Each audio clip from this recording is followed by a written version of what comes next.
कवी कालिदास संस्कृत विद्यापीठ आणि त्या विद्यापीठाच्या अंतर्गत असलेलं चक्रधर स्वामी महाविद्यालय अंबड, या अंबडच्या विद्यालयामध्ये आज आपण सर्व उपस्थित आहेत. MA संस्कृत चतुर्थ वर्षाचा हा निरोप समारंभ, त्या निमित्ताने आपण एकत्रित आलेलो आहे. एकत्रित आल्यानंतर या सभेमध्ये जे उपस्थित आहेत असे या चक्रधर स्वामी महाविद्यालयाचे प्राचार्य माननीय भारत भूषणजी शास्त्री, त्याचप्रमाणे या पीठावर उपस्थित असलेले परम आदरणीय पूजनीय माझे स्नेही तांदलवाडी मंदिरचे संचालक विश्वनाथ बाबाजी शास्त्री, त्याचप्रमाणे या पीठावर उपस्थित असलेले नेर महाविद्यालयाचे प्राचार्य बनसोड सर, त्याचप्रमाणे जे सुंदर रीतीने संचलन करत आहेत असे गजबे सर, माजी जिल्हा अध्यक्ष, असं सुंदर असलेले व्यासपीठ आणि या व्यासपीठामध्ये खरोखर असलेले आपले सगळे विद्यार्थी बंधू आणि भगिनी, आपण आप निरोप समारंभाच्या निमित्ताने एकत्रित आलेलो आहे. मी ही आपला पैकी एक विद्यार्थी आहे, पण शास्त्रीबाबांचा मोठेपणा मला या ठिकाणी अध्यक्षपद या ठिकाणी घोषवण्यात दिलं, त्यांचं मी आभार मानतो. आपण सर्वांनी खरोखर भाग्यशाली आहेत. या भौतिक काळामध्ये आपल्याला प्रत्येक गोष्टीची सवलत आहे, प्रत्येक गोष्टीची सुधारित आवृत्ती मिळालेली आहे. आमचा काळ जर विचार केला तर आमच्या काळामध्ये पूर्वीचे संस्कार आमच्या गुरुजींवर आकर्षित होते आणि त्या संस्कारातून जर विचार केला, आम्ही जेव्हा शास्त्री शिकण्यासाठी संवत्सर आश्रम सोडून आमच्या घरी आलो, गुरुजीला म्हटलं आम्हाला संस्कृत शिकायचं आहे, शास्त्री शिकायचं आहे. आमचे गुरुजी म्हणे अजिबात जमणार नाही. शास्त्री झाला म्हणजे धर्मापासून गेला. म्हणजे इतका कठीण काळ की ज्यामध्ये शास्त्री शिकण्यासाठी जाताना अत्यंत कठीण समस्येला सामोरे जावं लागलं. त्यातल्या त्यात आमच्या बाबांनी एका अधिकरणाला पुढं केलं, त्यांचं नाव सांगणार नाही. त्या अधिकरणाला पुढं करून त्यांना मला जवळ बोलवलं, अरे तू धर्मापासून जाशील, शास्त्री झाला म्हणजे धर्मापासून गेला. आता मी त्यांना सांगणार होतो की मानवा पंथात वर्धनस्थ बिडकर बाबा शास्त्री झालेले आहे, आमच्या वांबोरीचे मामा आमच्या आधी शास्त्री झालेले आहे, आपले रुद्धपुरकर बाबा शास्त्री झालेले. हे सर्व गेले का? हे सर्व आमचे न्यायबाज बाबा शास्त्री झालेले, हे सर्व गेले. परंतु जुना संस्कार, परंतु या समस्येला न मानता आम्ही आपल्या गुरुजवळ राहू नये, कारण राहिल्यानंतर बरे अडथळे येतील, म्हणून आम्ही भारताचं शेवटचं टोक, ज्या टोकावर पाकिस्तान आणि भारत आणि त्या काळामध्ये असलेलं युद्ध, म्हणजे अजिबात इतक्या कठीण परिस्थितीमध्ये आम्ही ते पत्करलं. म्हणजे अमृतसरला गेलो, त्यावेळेस कधी काय होईल, क्षणामध्ये कर्फ्यू लागायचा, विद्यालयामध्ये जायचं नाही. अशा परिस्थितीत आम्ही ते शास्त्री पद बहाल केलं. त्यानंतर वापस घरी आलो. पण त्या 4 वर्षामध्ये कैवल्यवासी परम आदरणीय पूजनीय प्रातस्मरणीय आचार्य प्रवर आराध्य बाबा यांचा योग आला, त्यांची प्रसन्नता लाभली. शास्त्री तर होऊन गेलो, 92 साली शास्त्री आलो. विचार करा, आज 34 वर्ष झाले. 20 वर्षाची जन्मठेप राहिली. 20 वर्ष झाले की जन्मठेप फुटते. 34 वर्षानंतर मी फॉर्म भरला. त्यानंतर माझा योग या ठिकाणी आला. विचार करा, बऱ्याच लोकांना असं वाटायला लागलं, हा दोघांनी फॉर्म भरला, यांचा मला 10 वर्षाचा फरक आहे. फरक यांना काय गरज पडली, हे काय इथं आलो, सर्व विद्यार्थी आमचे दिसायला लागले.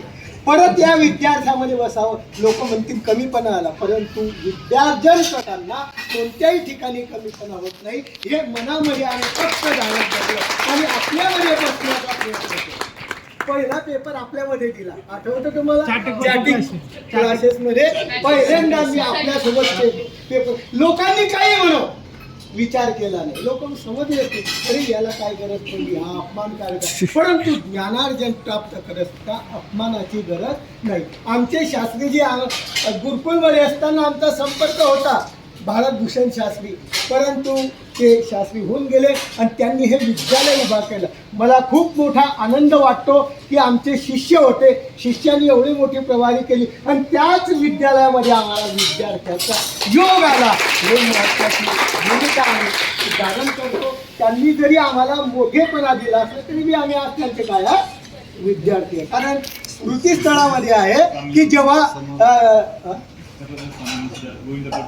गुरु पण स्वामी एक स्मृती सांगतो, त्याच्यापेक्षा स्मृतीमध्ये सुद्धा असं आहे की एकदा शिष्य गुरुच्या घरी गेले किंवा गुरुच्या घरी गेल्यानंतर गुरुनी त्याचे पाय धुतले, विधी सांगितला की असा विधी आहे, भेटीकाळीचा विधी असताना शिष्याचे पाय सुद्धा गुरुला धुता येतात. ही जी स्मृती आहे माझ्या अंतःकरणात आली आणि अंतःकरणात आऊन मी ती आज आचरण करण्याचा प्रयत्न करतो आहे. मी आज जरी त्यांनी मोठेपणा दिला असला तरी मी त्यांचा विद्यार्थी जाईल.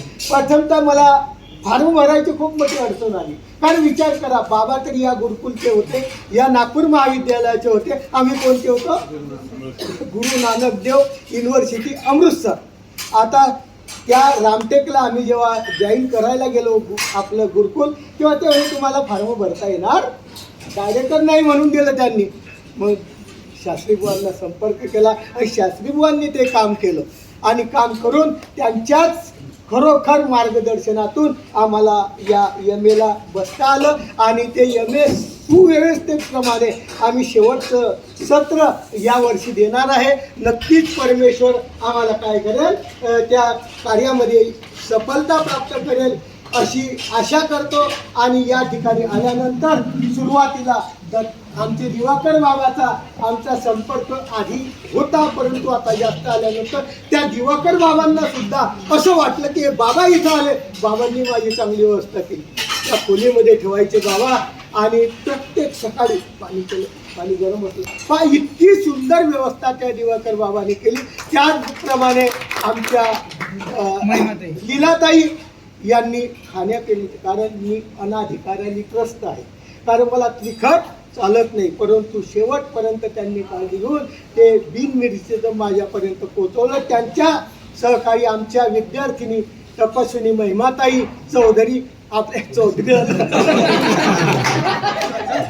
महिमाताई जामुनेकर, काय करतात महिमाताई जामुनेकर यांनी प्रत्येक ठिकाणी प्रत्येक वेळेस आमची काळजी घेतली आणि या वर्षी इतकी काळजी घेतली की 12 दिवसातून पाणी येतं.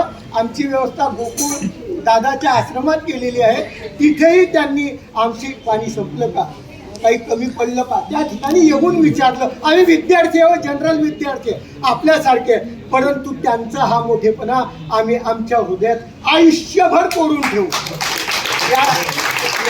याला आम्ही कधीच भुलणार नाही की ज्यांनी ज्याचं खावं मीठ त्याच्या संग राहावं मीठ. यांचे उपकार आम्ही आयुष्यभर आमच्या हृदयात ठेवू. अशा माध्यमातून मी एम.ए संस्कृतपर्यंत आलो. मी ही एक प्रोजेक्ट बाबाला आपल्या दादांना अर्पण केला, म्हणजे त्या संस्कृतला दिला. त्याचं नाव आहे महानुभाव शास्त्र व्यवस्थापन. त्या महानुभाव शास्त्र व्यवस्थापनमध्ये मी संपूर्ण माहिती दिली, सृष्टीची माहिती दिली, ब्रह्मांडाची माहिती दिली. ब्रह्मांडामध्ये 81 कोटी 1.25 देवता आहेत.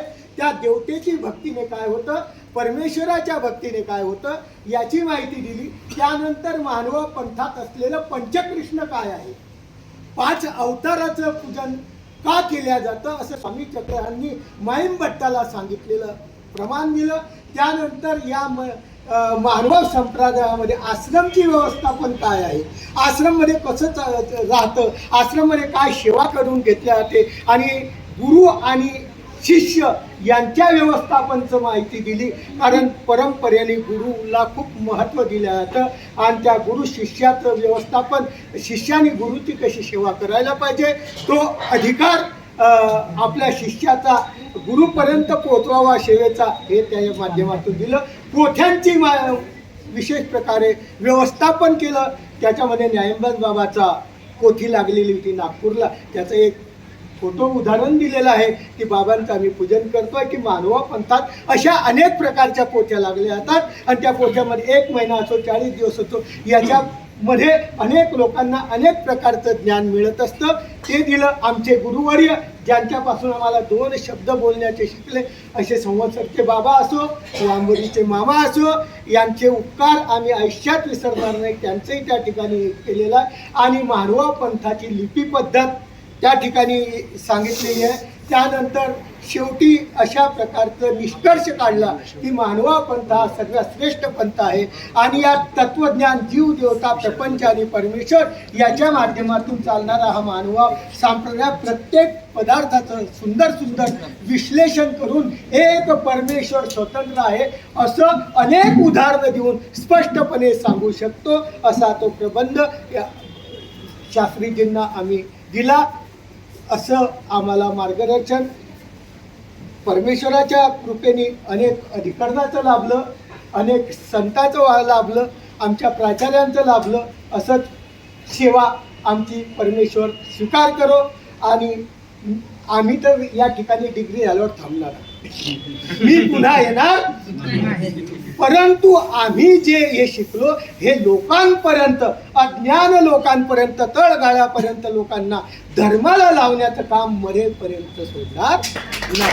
हे कार्य आम्ही आयुष्यभर करू एवढी परमेश्वराला साक्षी ठेवून विनंती करतो आणि आमचं हे कार्य परमेश्वर शेवटपर्यंत नेवो अशी परमेश्वराच्या त्यांनी प्रार्थना करतो. सर्वांचं शुभचिंतन आमच्या पाठीशी राहो अशी परमेश्वराजवळ प्रार्थना करतो. माझे 2 शब्द.